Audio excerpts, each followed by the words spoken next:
Hello नमस्कार दोस्तों, आप सभी का हमारे YouTube channel success life plan पर हार्दिक स्वागत है। अगर आप भी 2025 में सरकारी नौकरी पाना चाहते हो और करना चाहते हो अपने माँ बापों का सपना साकार, तो जुड़े रहना एंड तक और बताना कि आपके 30 में से कितने क्वेश्चन करेक्ट हो रहे हैं। यानी कि आपको बताना है, मैं 30 क्वेश्चनों की बेहतरीन क्लास लेकर आया हूँ, उनमें आपको देखना है और बताना है कि आपके 30 में से कितने क्वेश्चन करेक्ट हुए हैं। करते हैं अपने आज के सेशन की शुरुआत। और पहला प्रश्न आपके सामने वो है, मेरा दौरा चित्तौड़ परित्याग के समय मेवाड़ का शासक कौन था? ऑप्शन नंबर 1 है अर्जुन सिंह, ऑप्शन नंबर 2 है संग्राम सिंह, ऑप्शन नंबर 3 है उदय सिंह, ऑप्शन नंबर 4 है विक्रमादित्य।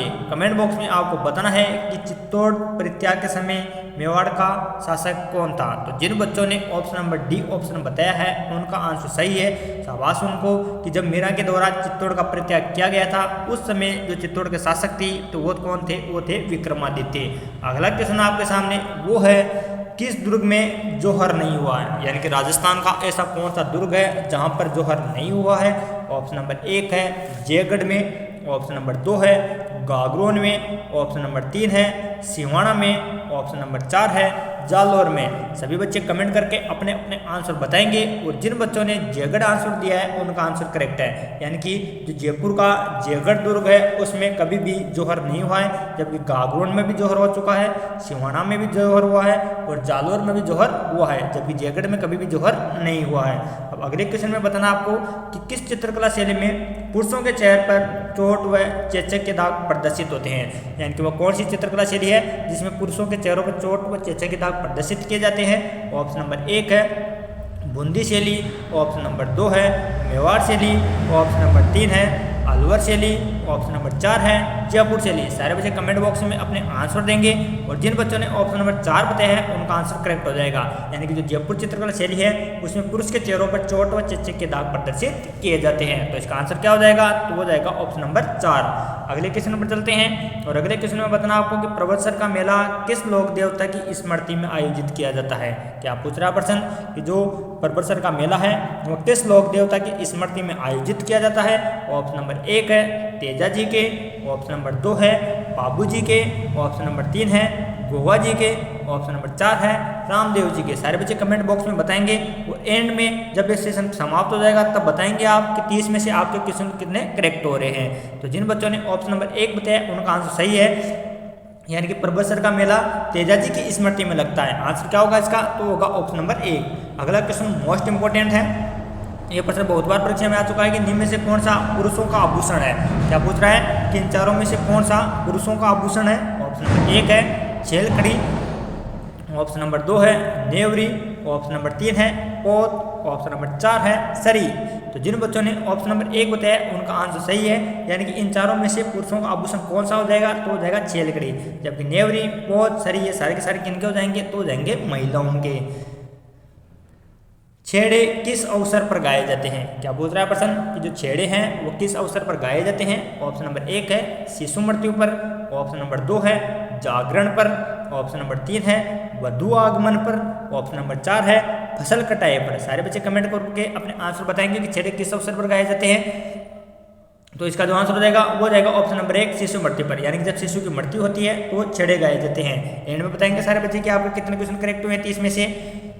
राजकुमारी मूमल किस स्थान से संबंधित है? ये प्रश्न तो सेकंड ग्रेड रीड बहुत बार प्रश्न सब चुका है इनमें कि राजकुमारी जो मूमल है वो किस स्थान से संबंधित है। ऑप्शन नंबर 1 है कोलाइस से, ऑप्शन नंबर 2 है अर्थुना से, ऑप्शन नंबर 3 है लोदरवा से, ऑप्शन नंबर 4 है केलापानी से। तो इस क्वेश्चन का क्या आंसर होगा? तो होगा ऑप्शन नंबर 3। यानी कि राजकुमारी मूमल किस स्थान से संबंधित होगी? वो होगी लोदरवा। और लोदरवा कहाँ पर है? तो वो है जैसलमेर में। अगले क्वेश्चन पर चलते हैं और अगले क्वेश्चन में आपको आंसर बताना है कि अरावली पर्वत श्रेणी के निम्नलिखित शिखरों में से कौन सा सर्वोच्च है? यानी कि जो अरावली पर्वतमाला है उसके शिखरों में कौन सा शिखर सर्वोच्च या ऊंचा हो जाएगा? ऑप्शन नंबर 1 है नाहरगढ़, ऑप्शन नंबर 2 है सज्जनगढ़, ऑप्शन नंबर 3 है कुंभलगढ़, ऑप्शन नंबर 4 है तारागढ़। सारे बच्चे ऑप्शनों को देखेंगे और बताएंगे कि कौन सा ऑप्शन इन क्वेश्चनों का सही आंसर है। कि अरावली पर्वत श्रेणी है उसका सर्वाधिक ऊंचा जो शिखर है वो कौन सा होगा? तो होगा ऑप्शन नंबर 3 कुंभलगढ़। यानी कि अरावली श्रेणी का जो कुंभलगढ़ है वह सर्वाधिक ऊंचाई वाला सर्वोच्च शिखर हो जाएगा। अब चलते हैं अपने नेक्स्ट क्वेश्चन पर और नेक्स्ट क्वेश्चन आपके सामने वो है राजस्थान के कौन से भाग में स्टेपी जलवायु पाई जाती है? क्या पूछ रहा है प्रश्न? राजस्थान के कौन से भाग में स्टेपी जलवायु पाई जाती है? ऑप्शन नंबर 1 है अरावली के पूर्व में, ऑप्शन नंबर 2 है हाडोती एवं बोराट पठार के बीच, ऑप्शन नंबर 3 है अरावली एवं पश्चिमी शुष्क पेटी के बीच, ऑप्शन नंबर 4 है दक्षिणी राजस्थान में। इस क्वेश्चन का आंसर क्या होगा? तो होगा ऑप्शन नंबर 3, यानी कि राजस्थान में अरावली एवं पश्चिमी शुष्क पेटी के बीच स्टेपी जलवायु पाई जाती है। ऑप्शन नंबर 3 इस क्वेश्चन का करेक्ट आंसर है। इस क्वेश्चन में सारे बच्चे कमेंट करके बताएंगे कि राजस्थान के राज्यपाल को पहचान है जिनके कार्यकाल में ही राष्ट्रपति शासन लगाया और हटाया गया था। एक बात मैं आपको बता दूं कि राजस्थान में 4 बार राष्ट्रपति शासन लग चुका है। ऑप्शन नंबर 1 है संपूर्णानंद, ऑप्शन नंबर 2 है हुकुम सिंह, ऑप्शन नंबर 3 है एम चेन्ना रेड्डी, ऑप्शन नंबर 4 है रघुकुल तिलक। यानी कि जो रघुकुल तिलक है उनके समय में जब ये मुख्यमंत्री राज्यपाल बने थे तब राष्ट्रपति शासन लगा था और वो राष्ट्रपति शासन हट भी गया था। इसका आंसर क्या होगा? तो होगा रघुकुल तिलक। अगले क्वेश्चन में बताना आपको कि राजस्थान लोक सेवा आयोग अपने किए गए कार्य के बारे में वार्षिक प्रतिवेदन किसको प्रस्तुत करता है? क्या पूछ रहा है कि राजस्थान लोक सेवा आयोग अपने किए गए कार्य के बारे में प्रतिवेदन किसे प्रस्तुत करता है? ऑप्शन नंबर 1 है राज्यपाल को, ऑप्शन नंबर 2 है राष्ट्रपति को, ऑप्शन नंबर 3 है संसद को, ऑप्शन नंबर 4 है राज्य विधानसभा को। तो इसका जो आंसर होगा वो होगा ऑप्शन नंबर 1, यानी कि जो अपना वार्षिक प्रतिवेदन है वो किसे प्रस्तुत करता है? तो करता है राज्यपाल को। नेक्स्ट क्वेश्चन आपके सामने वो है संविधान के अनुच्छेद 167 के अनुसार राज्यपाल को जानकारी देना मुख्यमंत्री का क्या है? यानी कि जो राज्यपाल है उसको मुख्यमंत्री 167 के अनुसार सूचना देता है, तो मुख्यमंत्री का क्या है? ऑप्शन नंबर 1 है दायित्व है, ऑप्शन नंबर 2 है कर्तव्य, ऑप्शन नंबर 3 है विशेषाधिकार, ऑप्शन नंबर 4 है अधिकार। तो इन चारों ऑप्शनों में से इसका जो आंसर होगा वो होगा ऑप्शन नंबर 2, यानी कि संविधान के अनुच्छेद 167 के अनुसार राज्यपाल को जानकारी देना मुख्यमंत्री का क्या होगा? तो वो होगा कर्तव्य। अगले क्वेश्चन बदलते हैं और अगले क्वेश्चन में बताना आपको डाबरा कांड किस क्षेत्र के किसानों से संबंधित है? प्रश्न क्या पूछ रहा है? डाबरा कांड किस क्षेत्र के किसानों से संबंधित है? ऑप्शन नंबर 1 है अलवर, ऑप्शन नंबर 2 है भरतपुर, ऑप्शन नंबर 3 है सिक्कर, ऑप्शन नंबर 4 है जोधपुर। तो इसका जो आंसर होगा वो होगा ऑप्शन नंबर 4 जोधपुर। डाबरा कांड किस क्षेत्र से किसानों से संबंधित होगा? तो होगा जोधपुर से। एंड में सारे बच्चे कमेंट करके बताएंगे कि आपके 30 में से कितने क्वेश्चन करेक्ट हुए हैं।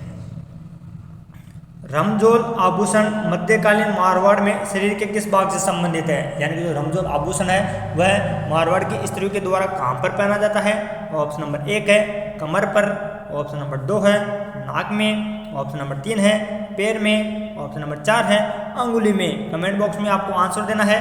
इस क्वेश्चन का जो आंसर होगा वो होगा पैर में। जो ऑप्शन नंबर 3 है वो इसका सही आंसर हो जाएगा, यानी कि रमजोल आभूषण महिलाओं के द्वारा कहाँ पर पहना जाता है? तो पहना जाता है पैर में। पृथ्वीराज राठौड़ द्वारा रचित पुस्तक वैदिक कृष्ण रुक्मणी किस भाषा में लिखी गई है? ये प्रश्न भी इंपॉर्टेंट है कि जो पृथ्वीराज राठौड़ के द्वारा वैदिक कृष्ण रुक्मणी लिखी गई है उसकी भाषा कौन सी है? ऑप्शन नंबर 1 है पिंगल, ऑप्शन नंबर 2 है डिंगल, ऑप्शन नंबर 3 है मारवाड़ी, ऑप्शन नंबर 4 है संस्कृत। तो इसका जो आंसर होगा वो होगा डिंगल, यानी कि जो वैदिक कृष्ण रुक्मणी है जो पृथ्वीराज राठौड़ के द्वारा रची गई है उसकी जो भाषा हो जाएगी तो वो कौन सी हो जाएगी? वो हो जाएगी डिंगल। इस क्वेश्चन में सभी बच्चों को आंसर देना है कि गिद्दड़ नृत्य का संबंध किस स्थान से है? जो गिद्दड़ नृत्य है उसका संबंध किस स्थान से है? ऑप्शन नंबर 1 है मारवाड़ से, ऑप्शन नंबर 2 है ढूंढाड़ से, ऑप्शन नंबर 3 है शेखावाटी से, ऑप्शन नंबर 4 है वागड़ से। सभी बच्चों ने सही बताया। जो ऑप्शन नंबर 3 है वो इस क्वेश्चन का सही आंसर हो जाएगा। गिद्दड़ नृत्य किस स्थान से संबंधित हो जाएगा? तो हो जाएगा शेखावाटी से। जो ऑप्शन नंबर 3 है वो इस क्वेश्चन का करेक्ट आंसर हो जाएगा। अगले क्वेश्चन में बताना कि ओसिया के जैन मंदिर किस जिले से संबंधित है? क्या पूछ रहा है कि जो ओसिया के जैन मंदिर है वो किस जिले में स्थित है? ऑप्शन नंबर 1 है जयपुर में, ऑप्शन नंबर 2 है बाड़मेर में, ऑप्शन नंबर 3 है जैसलमेर में, ऑप्शन नंबर 4 है जोधपुर में। तो इसका जो आंसर होगा वो होगा ऑप्शन नंबर 4, यानी कि जो ओसिया के जैन मंदिर है वो कहाँ पर स्थित हो जाएंगे? तो वो जोधपुर में स्थित हो जाएंगे। ऑप्शन नंबर 4 इस क्वेश्चन का करेक्ट आंसर है। अगले क्वेश्चन पर चलते हैं। अगले क्वेश्चन में बताना आपको दादू पंत का साहित्य किस भाषा में संग्रहित है? यानी कि जो दादू दयाल जी के द्वारा जो साहित्य रचे गए हैं उनकी भाषा कौन सी है? ऑप्शन नंबर 1 है मारवाड़ी, ऑप्शन नंबर 2 है मेवाती, ऑप्शन नंबर 3 है वागड़ी, ऑप्शन नंबर 4 है ढूंढाड़ी। तो जिन बच्चों ने ऑप्शन नंबर 4 बताया उनको शाबाश। इसका जो आंसर होगा वो होगा ऑप्शन नंबर 4 ढूंढाड़ी। दादू पंत का साहित्य किस भाषा में संग्रहित किया गया है? तो किया गया है ढूंढाड़ी भाषा में। अगले क्वेश्चन में बताना आपको किस दुर्ग को गढ़बीटली के नाम से जानते हैं? क्या पूछ रहा है प्रश्न? किस दुर्ग को गढ़बीटली के नाम से जानते हैं? ऑप्शन नंबर 1 है तारागढ़, ऑप्शन नंबर 2 है अचलगढ़, ऑप्शन नंबर 3 है मेहरानगढ़, ऑप्शन नंबर 4 है कुंभलगढ़। क्या पूछ रहा है प्रश्न कि किस दुर्ग को गढ़बीटली के नाम से जाना जाता है? तो वो जाना जाता है तारागढ़ को। इसका आंसर क्या होगा? तो होगा ऑप्शन नंबर 1, यानी कि गढ़बीटली किसको जाना जाता है? तो जाना जाता है तारागढ़ को। और ये कहाँ पर स्थित है? तो अजमेर जिले में स्थित हो जाएगा। निम्न में से कौन सी नदी राजस्थान के एक आंतरिक अपवाह तंत्र से संबंधित नहीं है? क्या पूछ रहा है प्रश्न? निम्न में से कौन सी नदी राजस्थान के आंतरिक अपवाह तंत्र से संबंधित नहीं है? ऑप्शन नंबर 1 है रूपमनगढ़, ऑप्शन नंबर 2 है खांडेल, ऑप्शन नंबर 3 है मेरना, ऑप्शन नंबर 4 है मित्री। तो इसका जो आंसर होगा वो होगा ऑप्शन नंबर 4 मित्री, यानी कि आंतरिक अपवाह तंत्र से संबंधित नदी कौन सी नहीं है? तो वो है मित्री। जबकि रूपमनगढ़, खांडेल और मेंढा ये सारी की सारी अपवाह तंत्र आंतरिक अपवाह तंत्र से संबंधित हो जाएगी। राजस्थान में 12वीं ज्योतिर्लिंग कहाँ पर स्थापित की गई है? क्या पूछ रहा है? राजस्थान में 12वीं जो ज्योतिर्लिंग है वो कहाँ पर स्थित है? ऑप्शन नंबर 1 है पुष्कर में, ऑप्शन नंबर 2 है श्रीकोलायत में, ऑप्शन नंबर 3 है सिवाड़ में, ऑप्शन नंबर 4 है आमेर में। जिन बच्चों ने ऑप्शन नंबर 3 बताया हैं उनका आंसर सही है। 12वीं ज्योतिर्लिंग कहाँ पर स्थापित की गई है? तो की गई है सिवाड़ में। जो ऑप्शन नंबर 3 है वो इस क्वेश्चन का करेक्ट आंसर हो जाएगा। आगे चलते हैं और अगले क्वेश्चन में बताना है कि आपको केंद्रीय शुष्क बागवानी संस्थान कहाँ पर स्थापित है? क्या पूछ रहा है? केंद्रीय शुष्क बागवानी संस्थान कहाँ पर स्थापित है?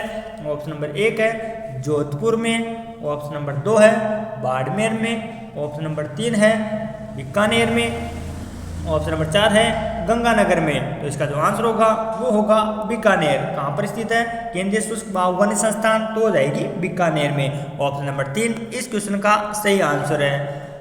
जब क्लास समाप्त हो जाएगी तो आपको बताना है कि 30 क्वेश्चन में से आपके कितने क्वेश्चन करेक्ट हुए हैं। सारे बच्चे कमेंट बॉक्स में बताएंगे। अगला प्रश्न है राजस्थान सहकारी डेयरी फेडरेशन RCD का मुख्यालय कहाँ पर स्थित है? यानी कि जो RCD ऐप है वो कहाँ पर स्थापित की गई है? ऑप्शन नंबर 1 है जैसलमेर, ऑप्शन नंबर 2 है बीकानेर, ऑप्शन नंबर 3 है जयपुर, ऑप्शन नंबर 4 है अजमेर। इसका आंसर होगा वो होगा ऑप्शन नंबर 3 जयपुर। जयपुर सहकारी डेयरी फेडरेशन लिमिटेड का मुख्यालय है। सन 1837 में बिज्जक पहाड़ी स्थित अशोक के शिलालेख को किसने खोजा? यानी कि जो बिज्जक की पहाड़ियाँ जयपुर में स्थित है उसमें 1837 में बिज्जक की पहाड़ियों को किसने खोजा था? ऑप्शन नंबर 1 है कैप्टन बार्ट ने, ऑप्शन नंबर 2 है कर्नल जेम्स टोड ने, ऑप्शन नंबर 3 है कैप्टन हॉकिंस ने, ऑप्शन नंबर 4 है RC अग्रवाल ने। तो किसने खोजा था? तो वो खोजा था कैप्टन बार्ट ने। जो ऑप्शन नंबर 1 है वो इस क्वेश्चन का करेक्ट आंसर हो जाएगा। यानी कि 1837 में बिज्जक की पहाड़ियों को अशोक के शिलालेख को किसने खोजा? तो वो खोजा कैप्टन बार्ट ने। इसमें बताना आपको आपकी समसभा की स्थापना किसने की थी? क्या बताना आपको? जो समसभा है उसकी स्थापना किसके द्वारा की गई थी? ऑप्शन नंबर 1 है गोविंद गुरु, ऑप्शन नंबर 2 है मोतीलाल तेजावत, ऑप्शन नंबर 3 है रामनारायण चौधरी, ऑप्शन नंबर 4 है गोपाल सिंह खरवा। सभी बच्चे बताएंगे आंसर इसका। तो जिन बच्चों ने इसका आंसर गोविंद गुरु दिया है उनको शाबाश। यानी समसभा की स्थापना किसके द्वारा की गई थी? तो की गई थी गोविंद गुरु के द्वारा। आगे चलते हैं और अगले क्वेश्चन में बताना आपको कि मेवाड़ प्रजामंडल की स्थापना किसने की थी? क्या पूछ रहा है प्रश्न? जो मेवाड़ प्रजामंडल है उसकी स्थापना किसके द्वारा की गई थी? ऑप्शन नंबर 1 है मिठालाल व्यास के द्वारा, ऑप्शन नंबर 2 है माणिक्यलाल वर्मा के द्वारा, ऑप्शन नंबर 3 है हीरालाल शास्त्री के द्वारा, ऑप्शन नंबर 4 है मग्गाराम वेद के द्वारा। तो मैं आपको बता दूं कि जो मेवाड़ प्रजामंडल है उसकी स्थापना माणिक्यलाल वर्मा के द्वारा की गई थी। ऑप्शन नंबर 2 है वो इस क्वेश्चन का करेक्ट आंसर है। आगे चलते हैं और अगले क्वेश्चन में बताना क्या आपको कि मत्स्य संघ का राजस्थान में विलय कब हुआ था? प्रश्न क्या पूछ रहा है? मत्स्य संघ में राजस्थान का जो विलय है वह कब हुआ था? ऑप्शन नंबर 1 है 18 अप्रैल 1948 को, ऑप्शन नंबर 2 है 30 मार्च 1949 को, ऑप्शन नंबर 3 है 15 मई 1949 को, ऑप्शन नंबर 4 है 26 जनवरी 1950 को। आंसर हो जाएगा इसका, वो हो जाएगा ऑप्शन नंबर 3, यानी कि मत्स्य संघ का राजस्थान में जो विलय किया गया था तो किया गया था 15 मई 1949 को। ऑप्शन नंबर 3 इस क्वेश्चन का करेक्ट आंसर है। आगे चलते हैं और अगले क्वेश्चन में बताना आपको कि स्वतंत्रता संग्राम के दौरान निम्न में से कौन सी महिला जेल नहीं गई थी, यानी कि इनमें से कौन सी महिला है जो स्वतंत्रता संग्राम के दौरान जेल नहीं गई थी। ऑप्शन नंबर 1 है अंजना देवी, ऑप्शन नंबर 2 है नारायणी देवी, ऑप्शन नंबर 3 है रत्ना शास्त्री, ऑप्शन नंबर 4 है कालीबाई। तो मैं आपको बता दूं कि जो रास्तापाल डूंगरपुर में जो कांड हुआ था उससे संबंधित कौन थी, तो थी कालीबाई जो कभी जेल नहीं गई, जबकि अंजना देवी, नारायणी देवी और रत्ना शास्त्री ये तीनों की तीनों महिला स्वतंत्रता संग्राम के दौरान जेल में जा चुकी है। आगे चलते हैं और इसमें सारे बच्चे बताएंगे किस लोक देवता की पत्नी उनकी मृत्यु के बाद सती हो गई थी, यानी कि इनमें से कौन से लोक देवता है जिनकी पत्नी उनकी मृत्यु के बाद सती हो गई थी। ऑप्शन नंबर 1 है मल्लीनाथ जी, ऑप्शन नंबर 2 है तेजा जी, ऑप्शन नंबर 3 है हड़बू जी, ऑप्शन नंबर 4 है देव जी। तो इस क्वेश्चन का जो आंसर हो जाएगा वो हो जाएगा तेजा जी, यानी कि जब तेजा जी की मृत्यु हो गई थी तो उनकी पत्नी उनकी मृत्यु के बाद सती हो गई थी। अगला क्वेश्चन और आज की टेस्ट सीरीज का लास्ट क्वेश्चन है वो है किस शासक को हसमत वाला राजा कहा जाता है। क्या पूछ रहा है प्रश्न, इनमें से कौन सा शासक है जिसे हसमत वाला राजा कहा जाता है। ऑप्शन नंबर 1 है शेरशाह सूरी, ऑप्शन नंबर 2 है राव मालदेव, ऑप्शन नंबर 3 है मानसिंह प्रथम, ऑप्शन नंबर 4 है चंद्रसेन, यानी कि जो मालदेव है उनको हसमत वाला शासक भी कहा जाता है। ये थी अपनी 30 क्वेश्चनों की बेहतरीन क्लास। अब आपको बताना है कमेंट करके कि आपके 30 में से कितने क्वेश्चन करेक्ट हुए हैं, आप रीड क्वालिफाई कर सकते हो या नहीं। और अगर आप अन्य प्रतियोगी परीक्षाओं में भी बेहतरीन स्कोर करना चाहते हो तो जुड़ना आप हमारे साथ 1:30 बजे जो मैं लाइव आता हूँ और सभी बच्चों को जो प्रीवियस ईयर में आए हुए क्वेश्चन है उनके पेपर सॉल्व कराता हूँ। वहाँ पर अनेक बच्चे आते हैं तो आप भी उनके साथ जुड़ना और अपने मस्तिष्क को आजमाना। मिलते हैं आज 1:30 बजे, तब तक के लिए जय हिंद जय भारत।